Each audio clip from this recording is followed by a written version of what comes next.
Assalamualaikum warahmatullahi wabarakatuh. Jumpa lagi dengan saya, Eka Yulianti, calon guru penggerak angkatan 9 dari UPTD Negeri 44 Gedung Tataan, Kabupaten Pesawaran. Kali ini saya tidak sendirian, saya ditemani rekan saya, Ibu Triska Amalia, Wali kelas 5 UPTD Negeri 44 Gedung Tataan. Bagaimana kabarnya Ibu Triska? Alhamdulillah, kabar saya baik. Gimana Miss Eka kabarnya? Alhamdulillah, saya juga baik-baik saja Bu Triska. Nah, hari ini kita akan mengadakan percakapan praobservasi sebelum nanti saya akan masuk ke kelas itu. Adapun tujuan dalam melakukan praobservasi ini adalah untuk mengetahui sejauh mana Ibu dalam mempersiapkan pembelajaran nantinya ketika kita berobservasi. Nah, ada beberapa pertanyaan yang ingin saya ajukan kepada Ibu ini. Yang pertama berkaitan dengan tujuan pembelajaran. Kira-kira tujuan pembelajaran yang ingin Ibu capai apa ya, Bu? Oke, baik. Terima kasih Miss Eka. Jadi berdasarkan pembelajaran yang akan saya lakukan, saya telah merumuskan 2 tujuan pembelajaran. Oke, jadi tujuan pembelajaran yang pertama yaitu setelah mengamati peta yang ditampilkan, maka siswa dapat menyimpulkan definisi skala dengan benar. Kemudian tujuan yang kedua yakni setelah menghitung menggunakan rumus skala, maka siswa mampu memecahkan masalah sehari-hari yang berkaitan dengan skala secara tepat. Seperti itu, Miss. Oh iya, jadi ada 2 tujuan pembelajaran yang ingin dicapai. Iya. Nah, sekarang bagaimana dengan area pengembangan? Area pengembangan apa yang ingin dicapai?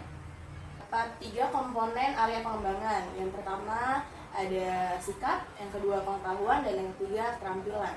Nah, untuk sikap sendiri di sini saya memakai sikap sosial.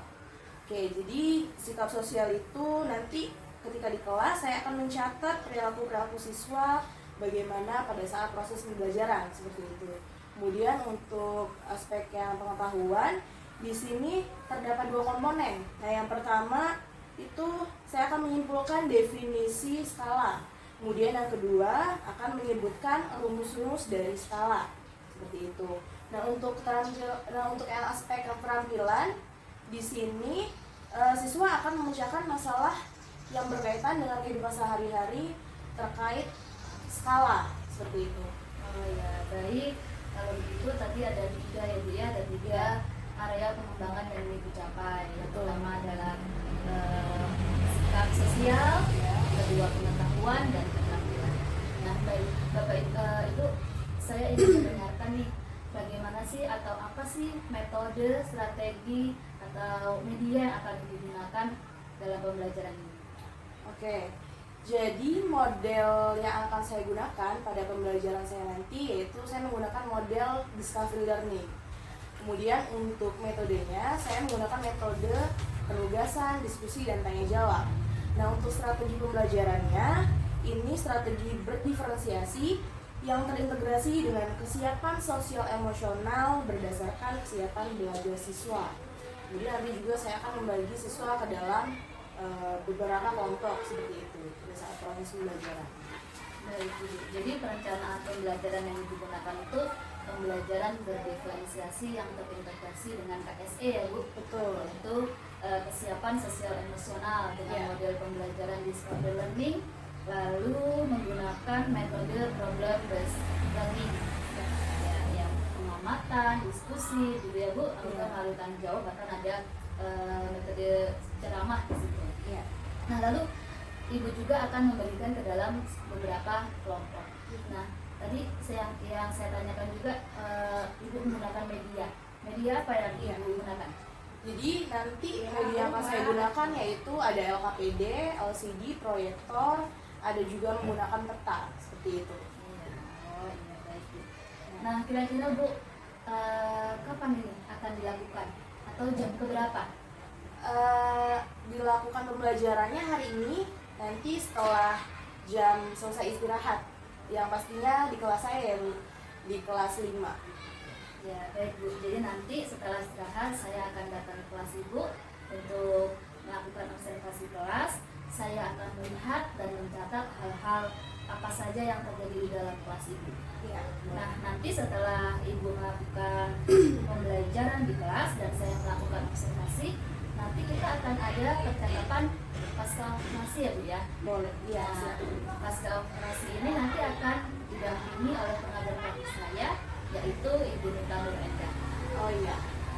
Baik Bu, sebelum kita akhiri, apa kira-kira nih atau bagaimana pendapat Ibu, apa yang Ibu dapatkan dari percakapan pra-observasi kita ini? Oke, jadi dari percakapan yang sudah kita bincang-bincangkan barusan, saya menjadi lebih percaya diri dan lebih siap untuk melaksanakan pembelajaran saya pada hari ini. Yaitu karena tadi kan kita sudah membahas tentang metode, model, strategi seperti itu. Jadi saya lebih siap dan lebih percaya diri. Baik, jadi mudah-mudahan nanti kita melaksanakan pembelajaran sesuai dengan apa yang dituliskan dalam MPP itu ya. Iya. Baik, terima kasih Ibu atas waktunya bersedia berbincang-bincang dengan saya dalam kegiatan pra-observasi ini. Sampai bertemu di kegiatan observasi dan pasca observasi. Oke, sama-sama. Demikian kegiatan pra-observasi saya hari ini. Sampai bertemu pada kegiatan observasi dan pasca observasi. Terima kasih. Wassalamualaikum warahmatullahi wabarakatuh. Iya, sama-sama.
Assalamualaikum warahmatullahi wabarakatuh.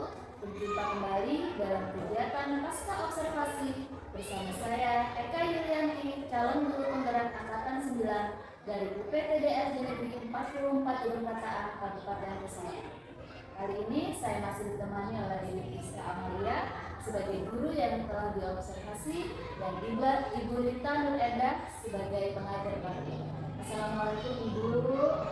Bagaimana kabarnya? Alhamdulillah baik.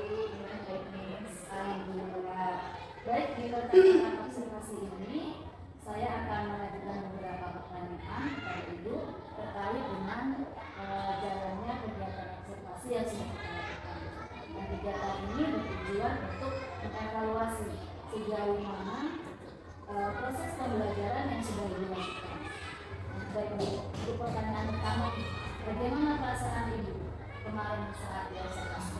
Ya, alhamdulillah perasaan saya senang, bahagia, dan lega begitu ya, karena sudah melaksanakan pembelajaran pada peserta didik saya di kelas 5. Alhamdulillah ya Bu, berjalan dengan baik. Nah, bisa diceritakan kembali Bu area pengembangan apa yang sudah Ibu lakukan pada saat pembelajaran kemarin dan langkah-langkah serta tahapan-tahapannya apa pada saat pembelajaran kemarin? Tahapannya yang pertama tentu saja saya membuat RPP ya Bu ya, membuat RPP persiapan pembelajaran saya. Kemudian area pengembangannya saya memakai 3 aspek, yaitu yang pertama aspek sikap, kedua pengetahuan, dan ketiga keterampilan. Nah, untuk aspek sikap sendiri di sini saya memakai sikap sosial begitu. Yang kemarin saya catat dan saya amati perilaku-perilaku peserta didik saya ketika proses pembelajaran. Kemudian aspek pengetahuan, saya mengembangkan dua komponen, yaitu yang pertama mendefinisikan pengertian skala, kemudian yang kedua menyebutkan rumus dari skala. Kemudian yang ketiga aspek keterampilan, di situ siswa memecahkan masalah sehari-hari yang berkaitan dengan skala seperti itu. Jadi ada 3 area pengembangan ya, yang dilakukan di sana dan sudah dilakukan dengan baik gitu ya. Yang pertama adalah sikap dan sikap di sini yang dibawa sikap sosial, lalu yang kedua pengetahuan dan keterampilan.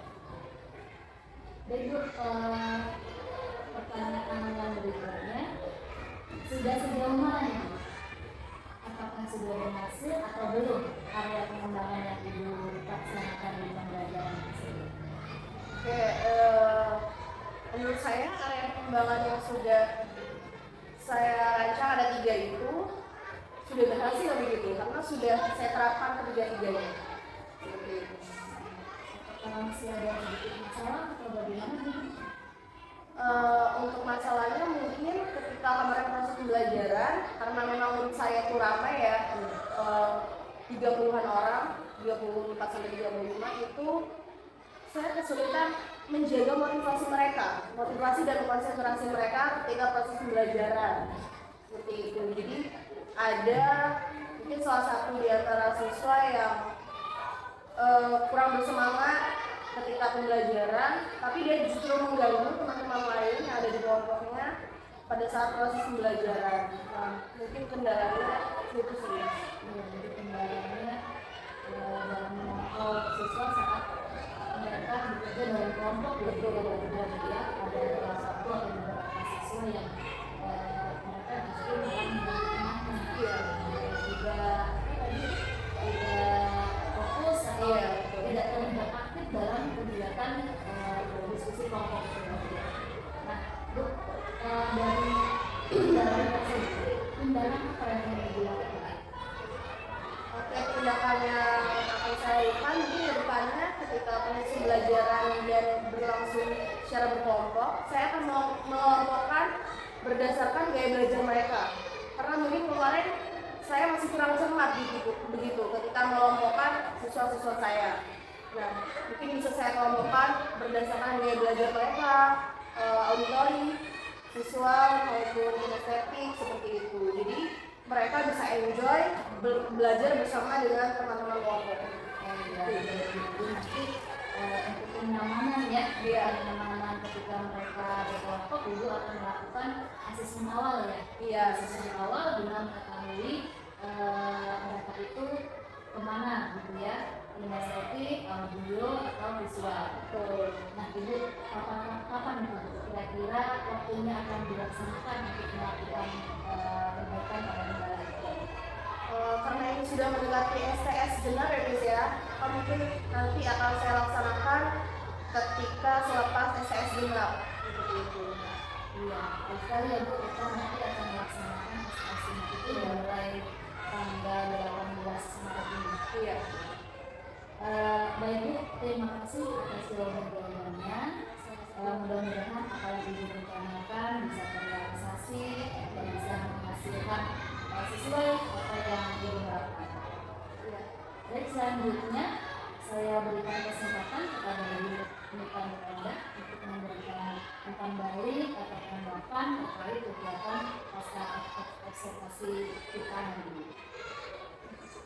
Saya singkat saja ya Mas, jadi saya lihat dulu sudah berjalan dengan baik, percakapan juga tidak mengalami dua arah dan coach juga bisa menggali masalah-masalahnya, itu juga ada pertanyaan-pertanyaan terbuka yang disampaikan oleh Mas Rita. Kemudian coach juga setelah menemukan masalahnya bisa mendapatkan solusi sendiri, dan terakhir coach juga dengan komitmen perubahan yang dilakukan sampai ke bahkan ke lini masanya ya, sudah berhasil. Terima kasih sudah sampai. Baik, terima kasih Bu atas umpan balik dan tanggapannya dalam kegiatan pasca observasi ini. Baik, akhirnya kegiatan rangkaian supervisi akademik sudah selesai, dimulai dengan kegiatan pra-observasi, observasi kelas, dan kegiatan pasca observasi. Saya ucapkan terima kasih sebanyak-banyaknya kepada Ibu Mita dan Enda, Ibu Puspa Maria. Terima kasih banyak ya Bu. Akhir kata saya ucapkan wabillahi taufiq wal hidayah. Wassalamualaikum warahmatullahi wabarakatuh.